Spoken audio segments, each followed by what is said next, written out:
Hi friends, Telangana రాష్ట్ర ప్రజలందరికీ అదిరిపై శుభవార్త. ఆసరా చేత పెన్షన్లు భారీగా అయితే పెంచారండి. పెంచిన డబ్బులు ఎప్పుడు ఇస్తారనేసి ప్రజలైతే చాలా చాలా ఆతృతతో అయితే ఎదురు చూస్తున్నారు. పాత వారికి, కొత్త వారికి, మరి బీడీ, చేనేత మగ్గం వారికి కూడా ఇస్తున్నారా?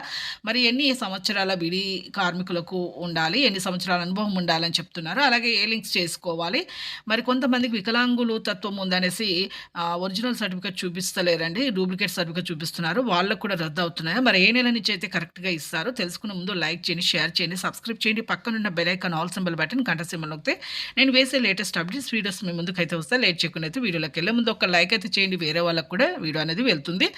పక్కనున్న bell icon all symbol button గంట సింబల్ నొక్కండి. లేట్ చేయకుండా అయితే వీడియోలోకి అయితే వెళ్ళిపోదాం ఫ్రెండ్స్. పాత వారికి, కొత్త వారికి, వృద్ధులకి, వితంతులకి, ఒంటరి మహిళకి 4,000, వికలాంగులకి 6,000, బీడీ, చేనేత మగ్గం కార్మికులకు 4,000 అండి. బీడీ కార్మికులకు 2 years అయితే అనుభవం అయితే ఉండాలి. 2 సంవత్సరాల అనుభవం ఉంటేనే ఇస్తున్నారు. ఎంపీసీ లింక్ చేసుకున్న వారికి మాత్రమే ఈ సెప్టెంబర్ నుంచి 15వ తేదీ వరకు వస్తాయండి. లైక్ చేయండి. Thanks for